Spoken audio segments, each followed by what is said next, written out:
Hello, everyone. My name is Jordan Land. I'm the MUDEC Luxembourg coordinator here at Miami University. We very much appreciate you taking time out of your busy schedules to be with us today. And to begin with, I'd like to just do sort of a mic check, if you will. So if everyone could just type a message in the chat function letting us know that I am heard, then we'll be able to get going on this. All right, it looks like we are coming through loud and clear. So we'll go ahead and proceed. Once again, my name is Jordan Land, the MUDEC Luxembourg coordinator, and I am joined here by my colleague Carrie Strader, who will also jump in as needed if answering questions and things of that nature. So I'll let her take over for a moment and briefly introduce herself as well. Hi, everyone. My name is Carrie Strader. I am the study abroad advisor for the Luxembourg program. We are happy to have all of you with us here today, and we just wanted to introduce ourselves as part of the resources that will be available to you and your students as they look into doing the Luxembourg program.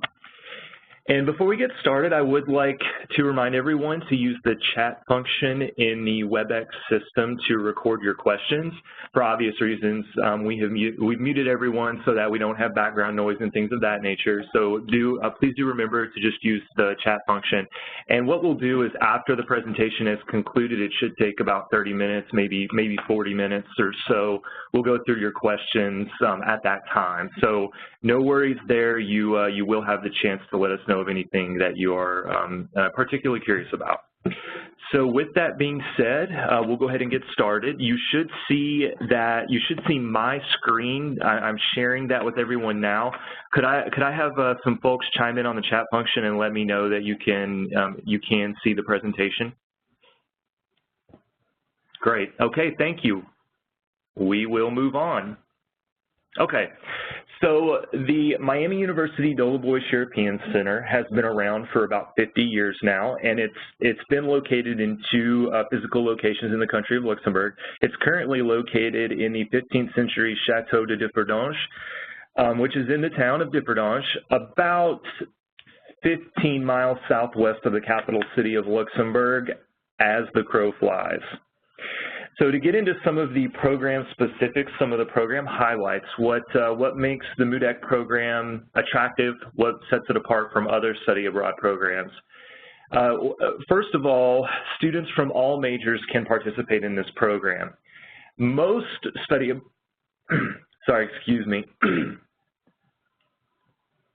most study abroad programs are major specific. So the majority of students are going on programs during the summer or the winter term, and those programs are specific to their courses of study. So if they are an FSB major, they're probably going on an FSB summer study abroad program, et cetera, et cetera. One of the key differences between those programs and the MUDEC program is that we have a broader curriculum that covers more of the Miami Plan Foundation, which makes it a great option for underclassmen, particularly sophomore students. The summer MUDEC program, which we'll talk about in a bit, is yet still a bit different as well, in that during the summer term, students are taking 3 predetermined courses that are designed to fulfill their thematic sequence. Now, we do know that not every Miami student needs a thematic sequence, so that does not mean that if a student doesn't need a thematic sequence, they shouldn't go on the summer program. It means that they can use those courses they're earning on the summer program. They can use those courses elsewhere in the Miami Plan Foundation that they may apply. So really, when we call the summer program the Summer Thematic Sequence Program, it really should probably be titled the Summer Thematic Sequence or Other Miami Plan Foundation Program. But of course, that's a mouthful and we can't do that, so we have to keep it simple. The MUDEC facility is operated by Miami staff, so it's not contracted out or anything of that nature. The staff there are Miami staff. The dean of the program, Dr. Thierry Laterre, he is, when he's not the MUDEC dean, he's I believe, an associate professor in the political science department here at Miami. And then everyone else there at the institution or at the MUDEC campus is an employee of Miami directly. They are not contractors. So what that means is we really do pride ourselves on being able to offer a comparable level of student services to what's offered on Miami's campus, of course with a unique European flair. So that does, at times, it can be really interesting process to work through, but in general, students can expect a comparable level of student services that they do receive on campus, which again sets it apart from other study abroad programs. All courses are taught in English with the exception of language courses. So there's no foreign language requirement there's no prior foreign language requirement for the program. But, and actually right now the curriculum's going through a bit of a restructuring, which affects the language courses that are going to be on offer in the future. And I'll get into that a little bit later when we talk about, when we specifically talk about the academics. Another hallmark of the program is the homestay experience. This is the only program that I've ever worked with that I can remember only has the option for a homestay, which is quite unique.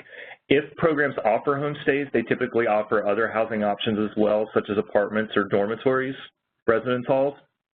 So we're unique in that we stick to the original housing arrangements that we've had for 50 years, which is to stay with a local host family. And more information on that will be provided later in the presentation. Finances is another major aspect of a student's decision on whether or not to study abroad, and probably your decision to let them do so as well. So you should know that the MUDEC Luxembourg program is a very comparable cost to a semester in Oxford. Roughly speaking, a student going on the MUDEC program could expect to spend about $3,700 more than they would on a semester in Oxford, but that's factoring in all of the additional out-of-pocket costs that come along with studying abroad. Things like a plane ticket, things like traveling on weekends, dinners, which are typically the student must provide their own dinners. So even with all those additional out-of-pocket expenses, a reasonable expectation that a student should have is to pay about $3,700 more than they would for a semester in Oxford. They can also use their institutional aid and scholarships on the semester program. The summer program is a bit different. The summer program, they would have to apply for study abroad specific scholarships only because the institutional scholarships typically do not apply in the summer term. And it's important to remember that for the summer program, institutional aid for the summer is considered along with the spring aid package. So if a student were to max out their spring aid, then they wouldn't have anything eligible for the summer. If they do have remaining eligible spring aid, then they could in theory use that on the summer program. And those caveats that I just provided would actually apply to any summer study abroad program at Miami. That's a faculty-led program. So that's not just something specific to MUDEC, but really touches on a broader, the broader study abroad program offerings at Miami. So a little bit about the country of Luxembourg. As you can see from the map, it's located in the northwestern corner of continental Europe. It's surrounded by, I believe, 5 countries. 1, 2, 3, 4, 5. Yes, 4 countries. It's surrounded by 4 countries, bordered on all sides. So what that does for our program is it really grants us a fantastic location for students to do a lot of exploration to very popular destinations within Europe. So students may go, the number 1 most popular place for students to study abroad in terms of just the city would be Barcelona. But Barcelona is fantastic, Spain is amazing, but it can be a little bit of a trek to explore other corners of Europe because it's down there in the Iberian Peninsula, a little bit further afield, whereas Luxembourg is very, very centrally located. So they can explore multiple countries in one day even if they chose to do that. And we also will coach students up on how to effectively search for and purchase affordable travel throughout the general area. There's a lot of options for that, and we coach them on how to do that during the orientation process before they depart on the program. So I actually didn't go on the Luxembourg program, nor did I study abroad in Luxembourg. I actually studied abroad in France, and I lived in other places for a few years as well. And I only say that to mention the first time I went to Luxembourg, I was shocked at how multilingual and multicultural the place is for such a small country. it is one of the most multicultural countries in Europe because of about half of the daily population of the country are commuters from other countries. So during the daytime, about half of the population of Luxembourg City are going to be commuters from the Netherlands, Belgium, Germany, and France. The other half are going to be local Luxembourgers. So when the workday is over and everyone heads home, the dynamics in Luxembourg City really shift. And I've never seen a day to night shift in the dynamics of a city like I have when talking about the day to night experience in Luxembourg City.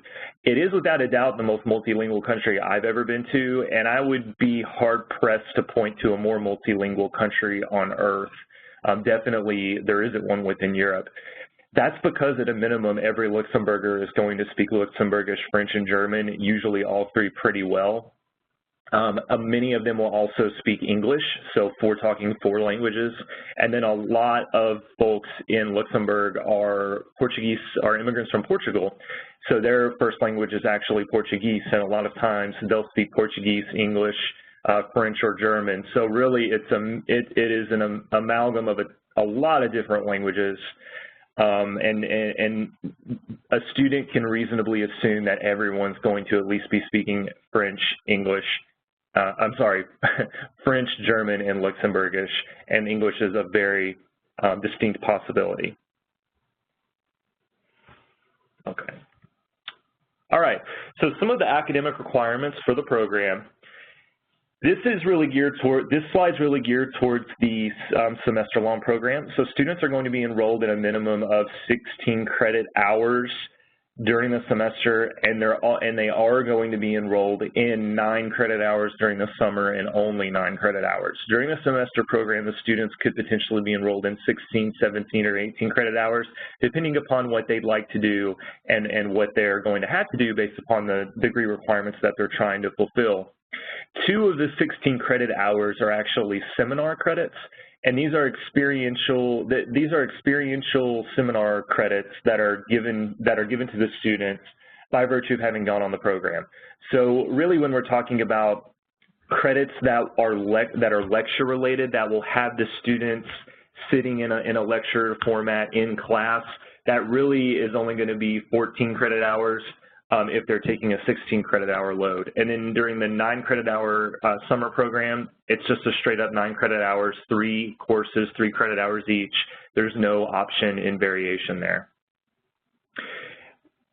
The first orientation session that we have for students after they commit to the program is actually related to course registration. So we'll coach them on how to go about that. The easy answer to that question, though, is that registration has been brought to match the Miami registration system, meaning really nothing changes for the students. They should have the exact same registration time ticket for MUDEC courses that they're going to have for courses if they were here in Oxford. MUDEC is unique in that regard. There's no other program that offers that. The registration process for every other study abroad experience is quite different. The thematic sequence, again, can be completed on the semester or the summer program. And on the semester program, the thematic sequence is more like thematic sequence and other Miami Plan or major requirements, whereas the summer is one or the other. It's thematic sequence or other Miami Plan Foundation requirements, potentially major requirements if a student's a geography major or something like that, and the courses that are being offered actually do fit within their specific degree plan. Global Perspectives is a very common Miami Plan Foundation to fulfill on the MUDEC program, but other Miami Plan Foundation requirements that are typically fulfilled include potentially intercultural perspectives, experiential learning, humanities, social sciences. There's quite a few that they can potentially fulfill on the program as well. And then there are various major specific courses that we do offer, but those fluctuate from semester to semester, so we can't really be specific in this presentation. We can be more specific if there's a particular term that your student is interested in participating on the program. We do almost always, though, have FSB major courses on offer, as well as history major core courses as well. And I'm trying to think if there's another.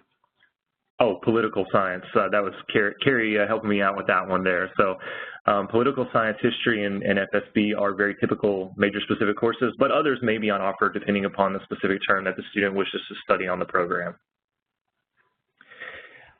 A unique aspect of the MUDEC Luxembourg program is the study tour, or I should say, well, yeah, is the study tour. So we used to do 2 study tours for the program, and what that means, we would essentially have 2 courses with an associated 1-week field trip where the students would go as a group to a location outside of Luxembourg, and they would really experience and learn the materials in their courses in a way that they couldn't possibly do in any home campus context here in Oxford. That being said, for ongoing terms, we have actually made an institutional decision to go down to 1 study tour.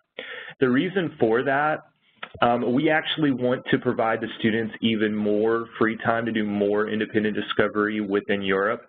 So what that means is what we have found is that having the 2 study tours really creates a significant time crunch during the semester, and it can actually take away from some of the free time for students to travel to other locations that we really value and we want them to have.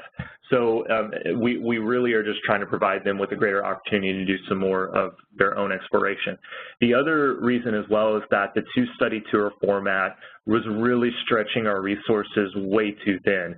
So MUDEC Luxembourg staff actually travel with the study tours for logistical and student wellness, student health reasons, just to ensure their health and safety, provide another layer there. And those employee resources were being stretched super thin, and we decided that we really needed to kind of scale it back and provide 1 study tour and really get it right and nail it, as opposed to stretching ourselves so thin to try and force through two study tours. We think that this is one of the rare instances where a reduction in services will actually increase the quality of the overall semester, because one of the specific feedback items that we've received is that students feel like they need an extra period of time to an extra few days during the course of the semester to really be able to explore. However, that doesn't mean that we are completely doing away with an entire week of experiential activities. We are intentionally building in more experiential activities within the country of Luxembourg. So in the past, the study tours have traveled to locations fairly far afield from the campus. And what we have found is that we have always sort of expected students to spend a lot of time exploring Luxembourg, and they don't. They just haven't, and they've missed a lot of what is a very beautiful country. So what we're doing is we're taking some of those days that were originally set for the 2nd study tour, and we're going to do experiential community engagement related activities within Luxembourg, because we can no longer assume and rely upon students to do that, because obviously if given the choice, students are going to choose to go to Budapest, Paris, Barcelona, Rome, et cetera, et cetera. That's just the way it is. And I think for too long we pretended that wasn't the case. And so now we've kind of taken it back and made sure that every student is going to engage with the local Luxembourgish community in some form or fashion on the program. There is a summer internship option, but this is currently only open to some spring semester students. So we have about 16 potential internship opportunities that are on offer during the summer, and the internships will run from May to early July. What happens is a student will go during the spring semester and then extend and do that during the summer term. We currently don't have the option for the fall students because they would be extending their semester right into the Christmas break, which, as many of you I'm sure know, Europe virtually shuts down over the Christmas holiday. So it makes it very difficult to do any internships over the winter break as well, and most students would not be interested because they're not going to want to spend the holidays away from family. So that's why we have decided to really focus on developing a summer internship program, and again, that's only open to the spring semester students to extend into the summer. Volunteer opportunities are also something that we push very strongly to the students. We think it's a great opportunity to really get in touch with some interesting aspects of Luxembourgish culture, and it also can potentially touch on very significant social issues that students may have been completely oblivious to before they went on the program. So an example of a volunteer opportunity that we run, we run one with local schools. So students can go do some, create and generate some activities for local school children. Another one is working with refugees who are trying to integrate into Luxembourg, into the Luxembourgish culture. And we actually find that getting our students in touch with those refugees to learn their stories and experiences is a truly eye-opening experience for our students. But we feel like it's a mutual sort of informal educational opportunity where those refugees can learn how, those refugees are seeing how it can be difficult for our American students to be integrating into Luxembourg, and they can kind of help each other through that process. And we really feel like that's a fantastic opportunity, and that's very much on the table and is offered in an ongoing basis because Luxembourg is very well known as a proponent of taking in a lot of refugees from some very stressed and potentially even war-torn areas around the world. The host family experience. So I've already gone over some of this. So one thing that I'll add to what I've already said is that during the application process, students are asked to complete a housing information form. And what they can do there is let us know of anything that basically they need us to know in terms of staying with a local family. So they can note on there if they prefer specific roommates. They can note if they prefer a specific type of family. So would they rather stay with a retired couple, or would they rather stay with a young couple with children, things like that. Of course, they can also let us know medical-related things like if they have significant allergies, things of that nature. So there's a lot of different things that they can note in that housing form, and we rely on the students to self-disclose anything that they need us to know to ensure that they receive a host family assignment that will give them the best chance to have a very successful and rewarding experience on the program. I've already gone over some of this slide as well. One additional thing I'd like to add are the programs we offer called Discovery Tours. These programs are essentially funded through donations to the MUDEC Luxembourg budget, and these typically take place on a Friday. So Friday is usually nearly every Friday on the program is going to be a free day, so students are able to travel over the weekend, et cetera. But we offer these discovery tours in case the students are looking for a more guided, tailored experience. And what these typically entail, the students will have sign-ups for these, a lot of times before the semester starts. They'll arrive in Luxembourg, and then they'll, on the given Friday, they'll go as a group led by MUDEC staff. They'll go to the location, they'll go through the discovery tour activity, and then they'll return to the Differdange or Luxembourg, or they're also welcome to continue on and do their own independent travels as well. These are usually free for students, funded through donations. An exception is the annual discovery tour to Paris. That does involve, I think, like a €100 fee, but that is because it is a multi-day excursion in Paris for the entire weekend, and I think they typically have 40 spaces available. But the reason that one has a fee associated is because it's just too expensive to fund through donations, and it's also the only multi-day excursion. So next steps, the action steps. We do have between actually 80 and 110 students each semester. That just fluctuates for a lot of reasons.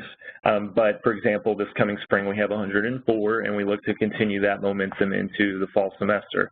I should also mention that next fall is a fantastic time to go on the program, and there's still plenty of time for students to submit applications for the fall, because that's going to be the 50th anniversary celebration. So we're expecting hundreds of guests to come from the U.S. To Luxembourg. There's going to be a week-long celebration all over the country, with events in Differdange, where the chateau is located, as well as Luxembourg City. and we're going to actually have the students involved in that quite heavily. So they're the current experts on the ground in regards to Luxembourg. So we'll definitely have them involved in the programming that week. It'll be fantastic. It's going to be a very unique, once in a lifetime semester to be on the Luxembourg program. We generally recommend that students think about applying 2 semesters in advance. So if they were going fall 2018, they would have wanted to start thinking about that in a perfect world during this past fall of 2017. But we don't live in a perfect world, and most students aren't thinking a year to a year and a half in advance. So we understand that, and we make it very easy for them to apply for the program really the semester before they would like to go. So if they're wanting to go abroad fall 2018, then there's still plenty of time to apply. There's still plenty of time to even apply for summer 2018 as well. So if your student's kind of torn about what time of year to go, summer 2018, fall 2018, spring 2019 are all definitive possibilities with wide open application cycles at the current time. Once we get past the deadlines that you see on the screen, we can still accept students on the program, but spaces become limited and more of a space available basis. I do recommend that you take note of our website and go check that out. There's a lot of really useful information there. A lot of detail that we just can't get into on the presentation. I highly recommend to explore that, especially if you have questions about the sort of day-to-day way that the program plays out. The student life section is very helpful. There's also a finances section and an academic section where you can explore the specific courses on offer each semester. Another important thing on the website are the academic calendars. Those spell out when we're going on study tours, when you may want to visit if you're thinking about coming and visiting your student. They also cover, other important dates throughout the semester. One important thing to note that's been a recent rule change in terms of immigration rules from the Luxembourgish government. Our students are now permitted to stay within Europe up to 90 days after the program ends. So if you're looking to come and visit your student, I actually don't recommend to do that during the semester because it's quite packed for them. I recommend to do that after the semester is over, so whether it's the fall or the spring semester, there's plenty of time after the semester ends to do some traveling with your student. And they won't have any worries about homework. They won't have any worries about their friends or anything like that in most cases. So with that recent rule change, it's really opened up a lot of possibilities for our students to even do some more exploring beyond what they were able to do during the semester, and we're really excited about that rule change. I know many students going abroad in this coming spring are staying after to do some traveling in the beginning of the summer program. So I just wanted to make everyone aware of that, and that information is on our website as well. We've recently updated that. Okay. So with that, that concludes the presentation, and we'll start getting to questions. Wow, oh my goodness, there is a lot here. So I think that's going to take up quite a few minutes. I do recommend that if you have any questions at all to take down our email addresses here. That's Jordan Land and Carrie Strader. We're the main points of contact. Nicole is our supervisor, and she really only comes into play if there is an emergency situation while your student is in Luxembourg, but we thought you should be aware of her in case something unfortunate were to occur to your student while they're there. But she very rarely has any direct involvement with the program, but we just thought it would be very useful to include her email here as well. So I think with that, we'll conclude and start getting to some of these questions. So do you all have any suggestion about where I should start? It's really anywhere? Okay. All right. First question, academics. This is really important. What happens if they don't get the classes they need? So we can actually be really flexible. So there are a lot of tactics that we can do, that we can bring into play to help students mitigate this possibility. So let's say a student just doesn't have any major specific courses that are on offer during the semester, and it's one class that they really need that they're kind of hung up on in their major. One thing that we can do is we can actually allow the student to take an online class we have a lot of students doing that this spring, actually. So if they're really finding that sort of their whole program, their whole ability to go hinges upon one course, we can usually get an approval for them to take an online class within the department. That would be an online class back here in Oxford in their specific major. Another tactic that we can do to help mitigate that possibility are independent studies. So a lot of times they can speak to their department and their major, and they can identify a faculty member. Well, I'm sorry, the department should help them identify a faculty member who can supervise a 3 or 4 credit hour independent study for the student. The only caveat there is that it does need to be a Europe-focused independent study. So that means, for example, if they were an engineering major, they probably wouldn't be able to do an independent study in Luxembourg. It would need to be some kind of a major that could have a reasonable European aspect to the independent study that we could help out with that. So online courses and independent studies are great ways for us to be able to help mitigate the possibility that a student doesn't get the courses they need. However, if there's just no bones about it and they end up not being able to go because there are no courses that will work, it'll put them behind in their graduation, which we do not want to happen ever for any student going on the Luxembourg program.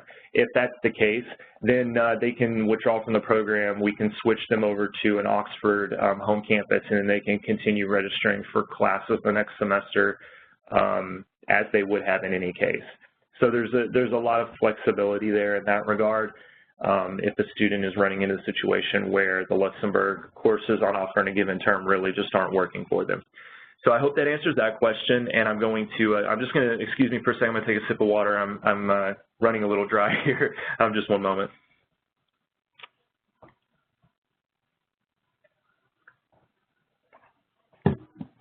Another question we have here about visa requirements. Are additional visa requirements needed for the summer internship? No, not at all. Once the student arrives in Luxembourg for the spring semester, we'll work with them while they're there to have their residency extended. It's really as easy as that. The next question, how many students apply versus the number that are accepted? So we typically have, any given semester, we'll have about 150 to 180 applicants with anywhere from 80 to 110 students who end up going on the program. So if we're running it, the way in which the program becomes competitive is really closer to the application deadlines. So if we're full up on a given semester and the initial deadline of March 1st for the fall semester runs by and we're past that, that's when it can get competitive. There can be 10 qualified applicants for 5 remaining spaces and so forth. I'll turn it over to Carrie here just to answer a few more of the questions that have come in. All right, so we had another question about our summer internship program. Someone asked how and when to apply, and when do you find out if you've secured an internship? That's a great question. We actually set up the internship so that students can apply during the fall semester before they go. Like Jordan had mentioned earlier, these internships are only available to students who are doing the spring semester. So we find out about these internship opportunities. The different companies and organizations can vary by year. So we will develop those opportunities, and the semester before, we let the students know what positions are available and how many. So they do the application process. They work with one of our on-site staff, Carly Williams, and they apply through Carly, but they also apply directly to the company or organization, and they find out what position they have before they leave. So that is the nice thing, just for peace of mind and for planning. Students will know when they arrive for that spring semester if they are doing an internship or not. Another question that we received was, do the students travel to Luxembourg as a group, and how do they get to their host family once in Luxembourg? So the travel can be independent, and it can also be contracted through AAA. So the AAA office in Oxford, completely separate from Miami, they do offer travel agent opportunities. So they work with the students. They can book your travel from whatever city, whatever major airport is closest to you. Typically, they'll have 3 or 4 different flights that have more than one Miami student going to Luxembourg on it.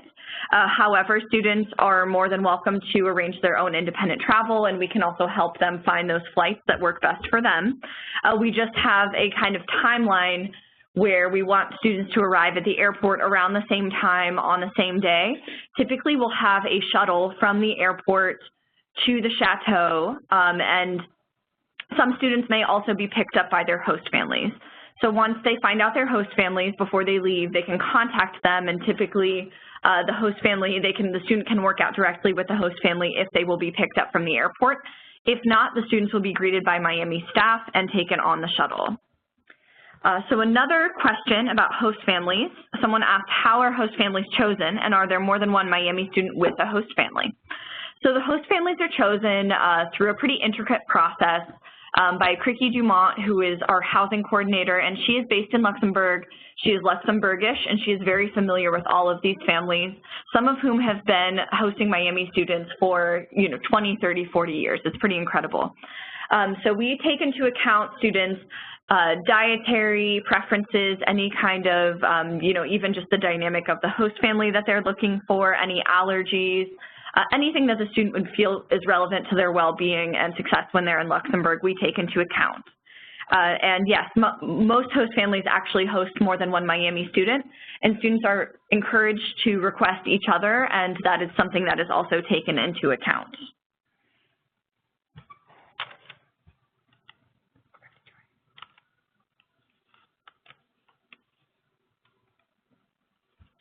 All right, so we have another academics-related question. Sorry, this is Jordan again. Question is, how flexible are courses? If a student has a late time ticket, how many options do they usually have for other courses? So again, the registration process is very similar, or it is exactly the same as it is here in Oxford. So if a student does have a late time ticket for Oxford, they're going to have a late time ticket for Luxembourg. It's just the way that the system works, and it can be a challenge for students. So for example, I mentioned earlier that we have 104 students going abroad in the spring.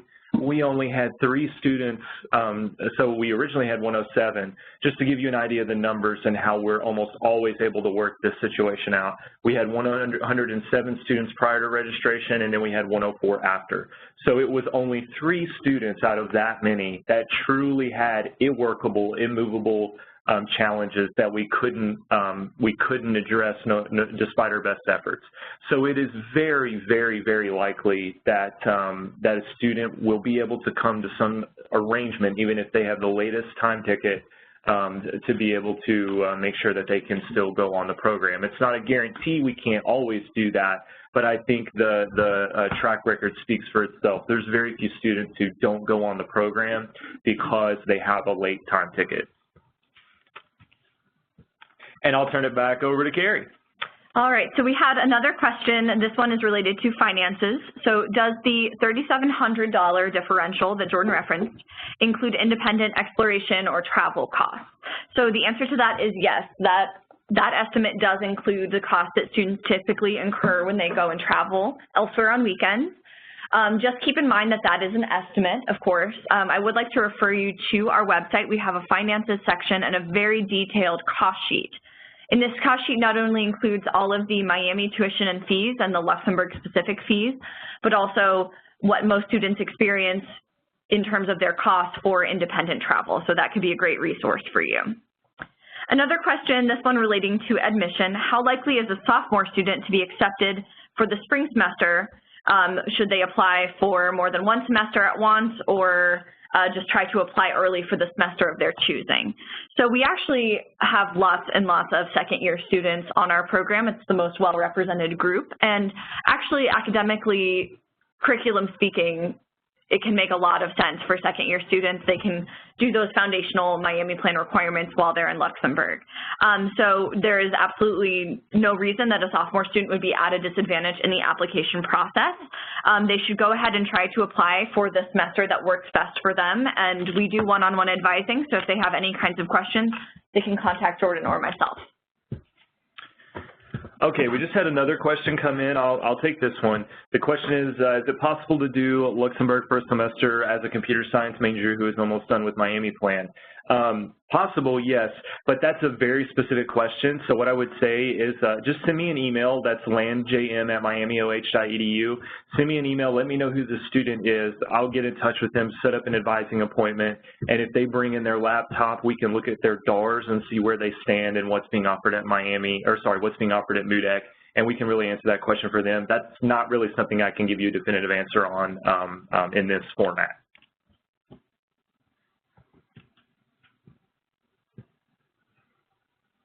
Okay, we have a question here about study tours. Where do students go during the Economics 102 course being offered in 2019? So that is currently, the study tours, those are typically not determined, the locations of those study tours are not determined until the semester prior to the student going on, they're not determined until the semester prior to departure. And the reason for that is over the course of the summer, so the summer of 2018, the faculty for those courses who are doing study tours, that's when they go do their location scouting travel. So they usually go to more than one location and they take a look at everything, the environment, what, the locations, the sites they want to see, and then they actually pick a location from that. So the answer to that question is we don't know, and we probably won't until next fall after the faculty is able to do their study tour location discovery travel. Another question is related to language. Is French language offered during the summer? The answer to that question is no, it isn't, because the summer program is specifically designed to fulfill the thematic sequence or other Miami Plan Foundation requirements. The language instructors are only present on campus and offering the language courses during the semester program. And the summer program is not designed to be a language program at all. It's really focused on making sure that students on the program are achieving tangible progress in their degree plans with the thematic sequence or the Miami Plan Foundation. The courses are, and there's a parentheses where the course is listed. The courses are listed on the website under academics. If you go to the website, then click academics and semester course list, you should be able to choose the summer, and it'll list the summer courses that are being offered for summer 2018 as well as summer 2019. Okay, I think there's a few more that Carrie will address. All right, so one of the questions we had was, are there travel restrictions specifically for where students can go on spring break, and do they get the same spring break as on the Oxford campus? So there aren't specific travel restrictions. So over the course of the semester, students do get a residency permit for Europe that is placed in their passport, and we walk them through that whole process before and upon arrival. But those students are free to travel throughout Europe, in the Schengen region, outside of the Schengen region during the semester with no issues, specifically for that. In terms of when the spring break is, it really depends on the calendar. So if you go and look, the calendar is different from our Oxford calendar in the sense that students do not have classes on Fridays, and there are some short kind of 3 or 4 day weekends that are planned that are different from the Oxford campus. So I'd encourage you to go on our website and look at the calendars for each semester. It very clearly states when those students' breaks are. Yeah, and I would just like to add with that, just for clarification, the residency permit isn't actually placed in the passport. It's a separate card that the students will receive a few weeks all the way up. It'll either come a few weeks up to 90 days after they've actually arrived in Luxembourg. So they don't travel with any particular document in their passport. The residency permit is obtained separately from the passport after they're there. Just wanted to clarify that. Thank you. Another question that we had is about the discovery tour. So those are the free or very inexpensive experiences that are planned for our students that they can take advantage of. So typically someone asked how many are offered during the spring semester and to what locations. So we have about 8 or 9 that are planned each semester, and they go to lots of different places. We always have one that actually is in the country of Luxembourg. They go to the northern region. It's very beautiful, kind of an unexplored area of that country. We also, as Jordan mentioned, have the biggest one is the overnight trip to Paris. But students also go to the Netherlands. They go to Maastricht, which is a beautiful river town in the Netherlands. I believe there is one to a spa in France. So you can tell there's lots of various activities, and we definitely encourage our students to take advantage of those. And I'll add to that. Basically, if you can imagine anywhere that's a reasonable day trip from Luxembourg, there's potential that there could be a discovery tour going to that location. Mm-hmm. Yes. Another question here was about a specific course that was available, in this case, an upper-level Russian class, if that's something that's offered in Luxembourg. So, unfortunately, we do not offer Russian. The languages we offer are French and German. So those are the languages most spoken in Luxembourg. However, if a student is taking an upper-level Russian class, they could, and that's something that they needed to stay on track for their degree plan, they could explore doing an independent study with a Russian professor who's based in Oxford. So that's something lots of our students do. You would just work with us kind of ahead of time, work with the professor, and then there is the possibility of getting that credit to come through just doing that kind of as a remote course. And I should also add, we did have an upper division Russian course offered this past fall, but those are just come and go, and those are determined on a rotating basis.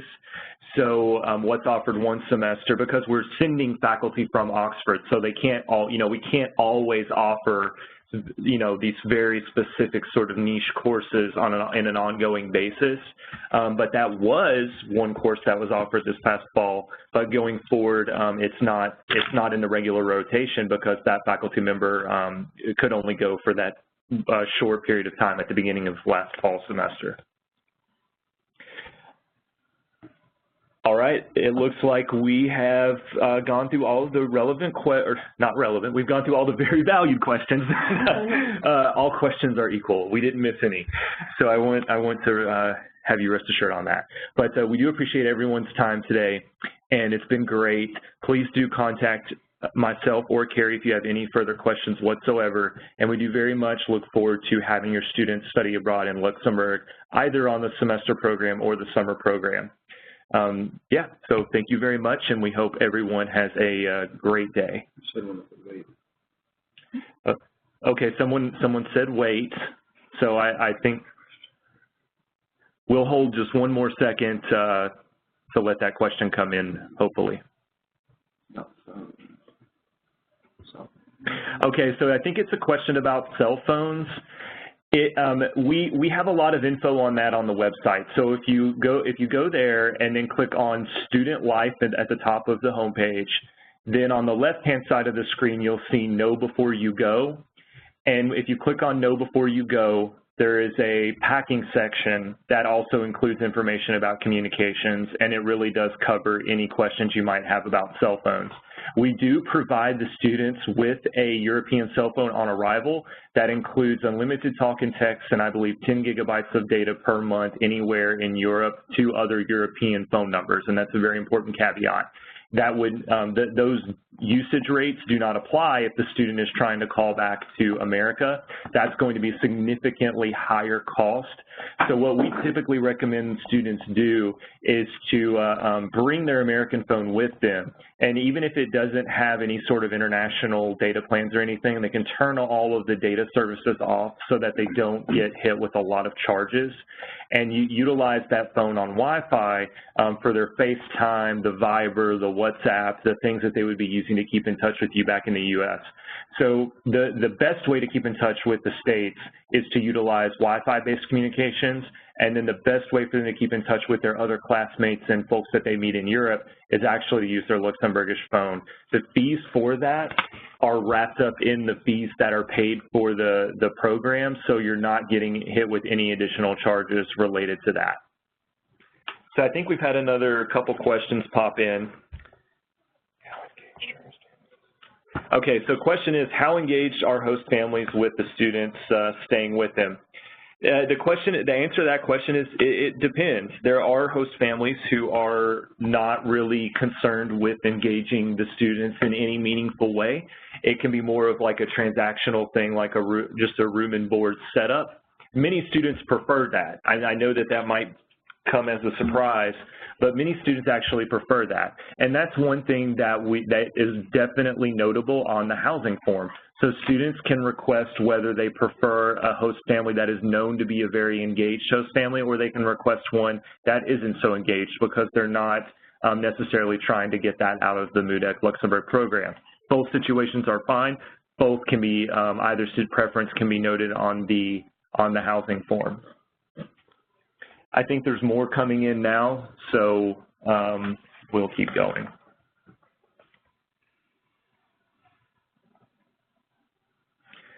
Another question is it possible to go on a summer program after Lux? The specific program mentioned is the German intensive program after Lux. That really does depend upon the residency permit process. So usually what happens is students are, once again, students are permitted to remain in Europe up to 90 days after the semester in Luxembourg ends. So if the German intensive program ends before 90 days after the semester, there's no issue whatsoever.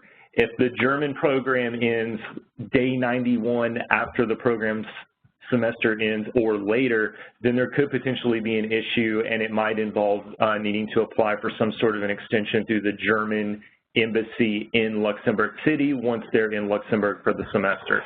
So that would apply to anyone seeking to remain in Europe after the semester is over. As long as the student departs day 90 or sooner after the semester ends, there should not be any problems whatsoever. Sorry, just one moment.